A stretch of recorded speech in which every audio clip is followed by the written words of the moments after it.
Hey everyone, and welcome back to Izzy Medicine. We're continuing our shock series today, so let's meet our patient.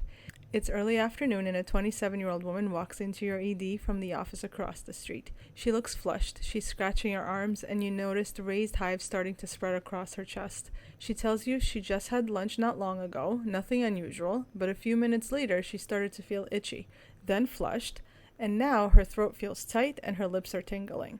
And she says, "I just don't feel right." You bring her back. Her heart rate is 115. Blood pressure is 92/60.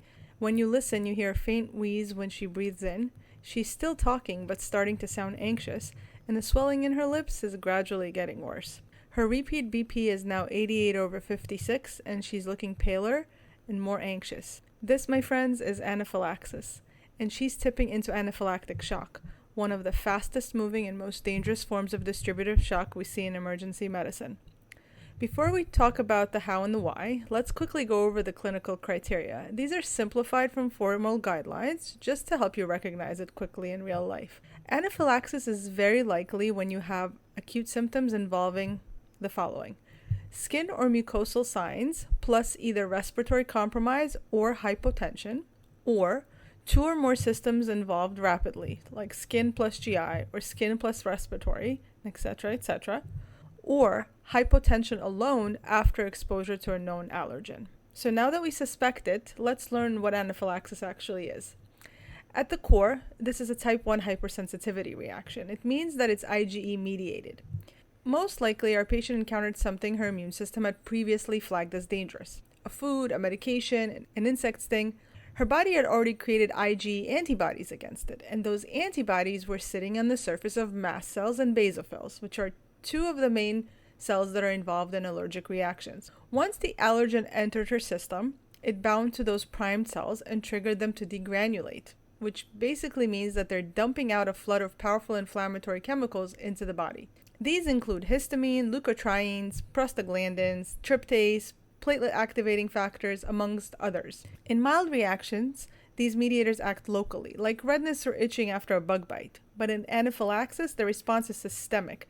Everything spreads fast, and that's when things become dangerous. So let's break down these dangers step by step. First, inflammatory mediators like histamine and prostaglandins cause massive vasodilation. So as arterioles relax and vascular tone drops, with it, systemic vascular resistance falls. And when our systemic vascular resistance falls and there's no pressure, that's when blood pressure starts to drop. From this decrease in blood pressure, of course, we don't have perfusion and organs stop getting the oxygenation that they need. Secondly, mediators like histamine, leukotrienes, and platelet activating factor make the capillaries leaky. So plasma leaks out of the vessels into surrounding tissues, and that's why patients have swelling of the lips, sometimes swelling of the eyes. But what it also means is that there's less fluid in the intravascular space. So when we have less circulating fluid, that's essentially, without bleeding, functionally hypovolemic.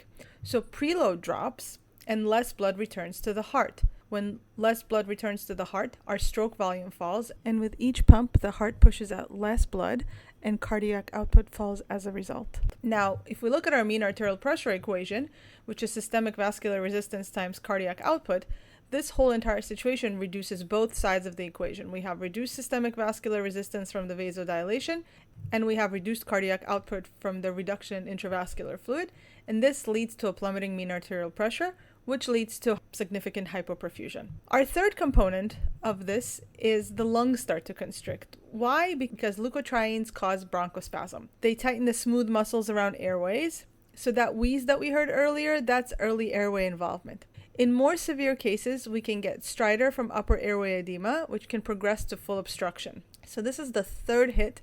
On top of our already plummeting mean arterial pressure, there's respiratory compromise. That leads not just to difficulty breathing, but extra decreased oxygenation to a body that's already struggling from low perfusion. An important reminder is that these mediators, in addition to causing vasodilation and bronchospasm, they can also irritate the GI tract and lead to cramping, nausea, vomiting, diarrhea. They can trigger neurologic symptoms due to poor perfusion to the brain, such as confusion, dizziness, even syncope. And, like our patient, they can cause skin manifestations like hives, itching, or angioedema, swollen eyes, swollen lips, and that's all part of the same allergic cascade. So, Why are we noting this? Because even if a patient doesn't have the obvious hypotension or stridor, hives, GI symptoms, neurologic signs can still be part of anaphylaxis. On this note, not all anaphylaxis is IgE mediated.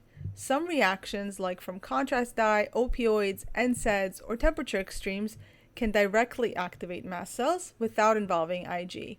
We used to call these anaphylactoid reactions, but now they're just grouped under anaphylaxis because clinically they're identical and treated the same way. So how do we treat anaphylactic shock? We don't wait for labs. We don't see how it plays out. We act. Epinephrine, IM, 0.3 to 0.5 milligrams into the mid-anterolateral thigh immediately.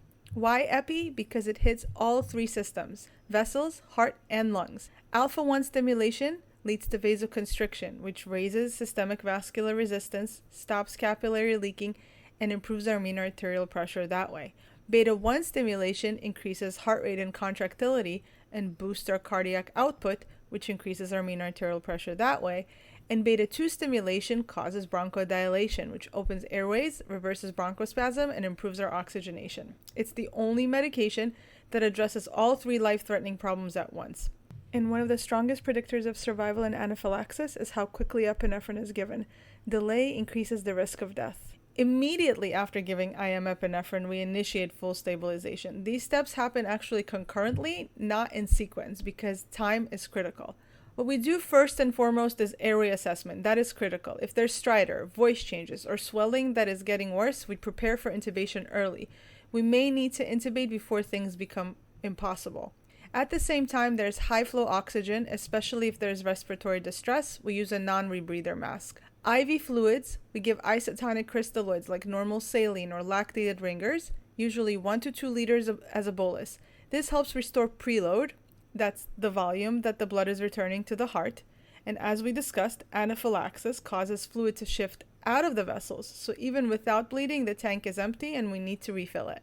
Histamine 1 and histamine 2 blockers, like diphenhydramine and famotidine, typically given IV, and they block histamine receptors activated during mast cell degranulation, and they help reduce hives and itching. Steroids, like methylprednisolone IV or oral prednisone, they don't work fast, but they help reduce inflammation, and they may lower the risk of biphasic anaphylaxis, which we'll discuss in a minute. And albuterol via nebulizer can be helpful if there's wheezing because it relieves bronchospasm and improves airflow and improves oxygenation. A quick note, if your patient is not improving with all these modalities and after IM epinephrine, it's possibly time to escalate. You can start an IV epinephrine drip, typically 1 to 10 micrograms a minute, titrated based on response. But with that said, it's essential to monitor for hypertension, arrhythmias, and cardiac strain. IV epinephrine, even on drip, is not given lightly. If our patient is still not stabilizing, we have to consider adding other agents. We can add norepinephrine or vasopressin if hypotension persists despite fluids and epinephrine. And we can give glucagon 1 to 2 milligrams IV if the patient is on beta blockers and not responding to epinephrine. Glucagon bypasses the beta blocked pathway and stimulates the heart directly to improve output. Now, once the patient is stabilized, there's one more thing that we can't forget to watch for, which we mentioned just briefly a minute ago. Biphasic anaphylaxis. This is when symptoms return hours later, often 4 to 12 hours, even after the patient seems fine. It's unpredictable and can sometimes be more severe than the initial reaction. That's why we monitor patients closely for at least 4 to 6 hours, and longer if symptoms were severe or involved the airway. Only after that observation window, when we know that the patient is stable, do we start planning for discharge. Before discharge, we prescribe EpiPens, ideally 2, 1 for a bag, 1 for home. We teach them how to use it. We review allergen avoidance. And if they don't know the trigger, we refer them to allergy and immunology for workup. We let them know to seek care immediately if symptoms recur, and to use epinephrine at the first sign, not just when they can't breathe. Alright guys, that's it for anaphylactic shock. I hope this was educational and that you learned. If you're curious, check out the rest of our shock series. There's hypovolemic, septic, cardiogenic, and neurogenic shock, all broken down into simple explanations. Or you can watch any of the other Izzy Medicine lectures.